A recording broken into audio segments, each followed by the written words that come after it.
ചെയ്യാൻ നിങ്ങൾക്ക് വേണ്ട രണ്ട് കാര്യങ്ങളാണ് ആദ്യം മിസ് പറയാൻ വേണ്ടി പോകുന്നത്.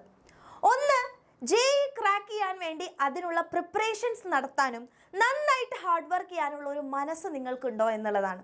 രണ്ടാമത്തെ കാര്യം, ഒരു പ്രോപ്പർ ആയിട്ടുള്ള കോച്ചിങ്. ഇത് രണ്ടും ഒരുമിച്ച് കൺസിസ്റ്റൻ്റ് ആയിട്ട് നിങ്ങൾ കൊണ്ടുപോകാൻ റെഡിയാണെങ്കിൽ ഉറപ്പായിട്ടും നിങ്ങൾക്കുള്ളതാണ് ജെഇ. സോ അതിന് നിങ്ങളെ ഹെൽപ്പ് ചെയ്യാൻ, അപ്പോൾ ഒന്നാമത്തെ കാര്യം എന്ന് പറയുന്നത് ഞാൻ ഓൾറെഡി പറഞ്ഞു, നിങ്ങൾക്ക് ഈ 2 വർഷം നേരിടാൻ വേണ്ടി പോകുന്ന വളരെ സ്മൂത്ത് ആയിട്ടുള്ള ഒരു ജേർണി അല്ല. ഒരുപാട് തടസ്സങ്ങൾ, ഒരുപാട് അല്ലെങ്കിൽ നിങ്ങൾ പഠിച്ചു പോകുന്ന സമയത്ത് ഇടയിൽ നിങ്ങൾക്ക് എന്ത് ചെയ്യേണ്ടി വരും? അയ്യോ ഞാൻ നിർത്തിയാലോ, വേറെ എന്തിനെങ്കിലും പോയാലോ എന്നുള്ള ചിന്തകൾ പോലും വരാൻ സാധ്യതയായിട്ടുള്ള ഒരു ജേർണിയാണ് ജെഇ എന്ന് പറയുന്നത്. സോ സ്വാഭാവികമായിട്ടും നിങ്ങൾ മുന്നോട്ട് പോകുമ്പോൾ അത് തരണം ചെയ്യാനുള്ള ഒരു മനസ്സ്, സ്ട്രോങ് ആയിട്ടുള്ള ഒരു മനസ്സ് നിങ്ങൾക്ക് ഉണ്ടായേ പറ്റുള്ളൂ.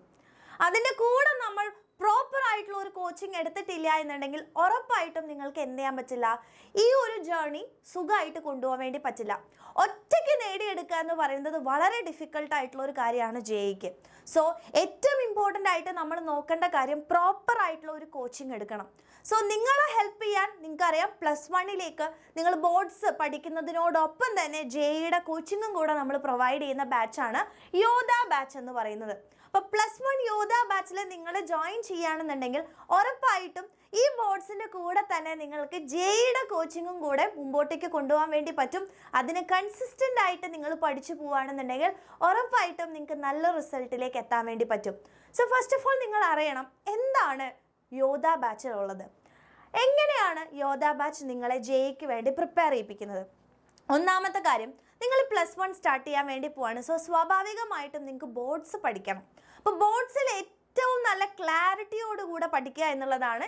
എന്തിനും ഫൗണ്ടേഷൻ നമ്മൾ സെറ്റാക്കണം. പ്രത്യേകിച്ച് ജെഇ ഒക്കെ നിങ്ങൾ അറ്റൻഡ് ചെയ്യണമെങ്കിൽ നിങ്ങൾക്ക് NCERT അഥവാ നിങ്ങളുടെ ബോർഡ്സ് പച്ചവെള്ളം പോലെ എല്ലാ മുക്കുമൂലയും അറിഞ്ഞേ പറ്റുള്ളൂ. സോ അത് നിങ്ങളെ പഠിപ്പിക്കാൻ വേണ്ടിയിട്ടാണ് ഇവിടെ ഡെയിലി ബോർഡ് എക്സാം ലൈവ് ക്ലാസ്സുകൾ നിങ്ങൾക്ക് ഉണ്ടാവും. അതിൻ്റെ തന്നെ റെക്കോർഡഡ് ക്ലാസ് നിങ്ങൾക്ക് റെഫർ ചെയ്യാൻ അവൈലബിൾ ആയിരിക്കും. അതിൻ്റെ തന്നെ PDF നോട്ട്സ്, പ്രത്യേകിച്ച് നിങ്ങളൊരു എൻട്രൻസ് പഠിക്കാൻ പോകുന്ന മക്കളായതുകൊണ്ട് നിങ്ങൾക്ക് നോട്ട്സ് ഉണ്ടാക്കി എടുക്കുക എന്നൊക്കെ പറയുന്ന നോട്ട്സ് സ്വന്തമായിട്ട് എഴുതുക, ബോർഡ്സിന് നോട്ട് എഴുതുക എന്ന് പറയുന്നത് അത്ര സുഖമായിട്ടുള്ള കാര്യമല്ല, നിങ്ങളുടെ ടൈം കൺസ്യൂം ചെയ്യുന്ന ഒരു കാര്യമാണ്. അതിന് വേണ്ടിയിട്ട് നിങ്ങൾക്ക് PDF ക്ലാസ് നോട്ട്സ് നിങ്ങൾക്ക് നോക്കി പഠിക്കാം. എല്ലാ കാര്യങ്ങളും അവിടെ ഉണ്ടാവും. ബാക്കി നിങ്ങൾക്ക് എന്ത് ചെയ്താൽ മതി, പ്രാക്ടീസ് മാത്രം ചെയ്താൽ മതി.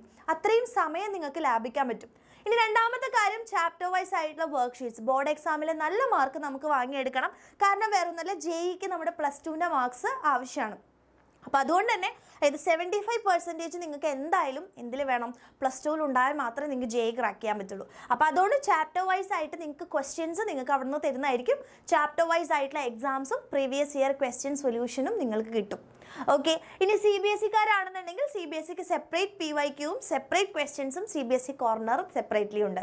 ഇനി നിങ്ങൾക്ക് വരുന്നത് വീക്കെൻഡിൽ 2 ദിവസമാണ് ജെഇയുടെ ക്ലാസ് ഉണ്ടാവുക, സാറ്റർഡേയും സൺഡേയും. നിങ്ങൾക്ക് മൊത്തം 4 സെഷൻസ് ആയിരിക്കും. ഓരോ ദിവസം 2 സെഷൻ വീതമായിരിക്കും ക്ലാസ്സസ് ഉണ്ടാവുക, 2 മണിക്കും അതേപോലെ തന്നെ 4 മണിക്കും. അപ്പോൾ ഈ 2 സെഷനിൽ നിങ്ങൾ അടിപൊളിയായിട്ട് ഈ വീക്കെൻഡ്സിൽ നിങ്ങൾ പഠിച്ചു പോവുകയാണെന്നുണ്ടെങ്കിൽ അവിടെ നിങ്ങൾക്ക് എല്ലാത്തിൻ്റെയും ലൈവ് ക്ലാസ്സസ് ആണ് ഉണ്ടാവുക. അപ്പോൾ ബോർഡ്സ് പഠിച്ചു കഴിഞ്ഞാൽ പിന്നെ നിങ്ങൾ പഠിക്കാൻ പോകുന്ന ജെഇ ലൈവ് ക്ലാസ് ഉണ്ടാവും, അതിൻ്റെ തന്നെ റെക്കോർഡഡ് ക്ലാസ്സസ് ഉണ്ടാവും. പിന്നെ നിങ്ങൾക്ക് അതിൻ്റെ വർക്ക്ഷീറ്റ്, ജെഇക്ക് ആവശ്യമായിട്ടുള്ള ഒരുപാട് ലെവൽ ഓഫ് ക്വസ്റ്റ്യൻസ് നിങ്ങൾക്ക് വർക്ക്ഷീറ്റിൽ കിട്ടും. അതിനുശേഷം ഏറ്റവും ഇമ്പോർട്ടൻ്റ് ആയിട്ടുള്ള കാര്യമാണ് ജെഇ പ്രാക്ടീസ് എക്സാം. നിങ്ങൾക്ക് നല്ല പ്രാക്ടീസ് വേണം, നല്ല ഫ്ലുവൻസി വേണം, നല്ല സ്പീഡ് വേണം. അപ്പോൾ അതുകൊണ്ട് തന്നെ അത് ടെസ്റ്റ് ചെയ്യാൻ വേണ്ടിയിട്ടാണ് നമ്മൾ ഒരുപാട് എക്സാംസ് എഴുതുന്നത്, ഇമ്പോർട്ടൻ്റ് ആണ് അല്ലേ. അപ്പോൾ അതിന് വേണ്ടിയിട്ടാണ് നിങ്ങൾക്ക് ഇവിടെ ജെഇയുടെ പ്രാക്ടീസ് എക്സാംസ് ഉള്ളത്. ഇത് നിങ്ങൾ 2 വർഷം മുന്നോട്ടേക്ക് വളരെ ക്ലിയർ ആയിട്ട് കൊണ്ടുപോവുകയാണെങ്കിൽ ഉറപ്പായിട്ടും മെയിൻസ് ക്വാളിഫൈ ചെയ്യാൻ, നിങ്ങൾക്ക് ജെഇ ക്വാളിഫൈ ചെയ്യാനുള്ള 100% ചാൻസ് ഉണ്ടെന്ന് തന്നെ ഞാൻ പറയും. സോ നിങ്ങൾക്ക് ജെഇ ആസ്പിറൻ്റ് ആണ് നിങ്ങൾ, എനിക്ക് IIT എന്ന് പറയുന്ന ഒരു ഡ്രീം നിങ്ങൾക്കുണ്ടെന്നുണ്ടെങ്കിൽ, സീരിയസ് ആയിട്ട് നിങ്ങൾ കാണുന്നുണ്ടെങ്കിൽ ഉറപ്പായിട്ടും ധൈര്യപൂർവ്വം നിങ്ങൾക്ക് യോധ ബാച്ചിലേക്ക് ജോയിൻ ചെയ്യാം. നെക്സ്റ്റ് വീക്ക് അതായത് ഈ വീക്ക് നമ്മൾ എന്ത് ചെയ്യുന്നതായിരിക്കും, യോധ ബാച്ച് സ്റ്റാർട്ട് ചെയ്യുന്നതാണ്. സോ അതിന് മുമ്പ് തന്നെ എന്ത് ചെയ്യുക, നിങ്ങൾ വേഗം നിങ്ങളുടെ അഡ്മിഷൻസ് ഉറപ്പാക്കുക എന്നുള്ളതാണ് മിസ്സിന് പറയാനുള്ളത്. സോ മാക്സിമം ഫ്രണ്ട്സിലേക്ക് എല്ലാവർക്കും ഈ ഒരു വീഡിയോ ഷെയർ ചെയ്യുക. ഇപ്പം തന്നെ ആലോചിച്ച് തീരുമാനം എടുക്കുക, നിങ്ങൾ 10th കഴിഞ്ഞ് +1ലേക്ക് പോവാണ്. അപ്പം നിങ്ങളുടെ ഉള്ളിൽ ആ ഒരു ആഗ്രഹം ശരിക്കും ഉണ്ടെന്നുണ്ടെങ്കിൽ ഇപ്പം നിങ്ങൾ ചിന്തിക്കുക, ജെഇ എനിക്ക് വേണോ എന്നുള്ളത് തീരുമാനിച്ച് ഉറപ്പായിട്ടും നിങ്ങൾ ബാച്ചിലേക്ക് ജോയിൻ ചെയ്യുക. അപ്പോൾ എല്ലാ മക്കൾക്കും ഓൾ ദ വെരി ബെസ്റ്റ്.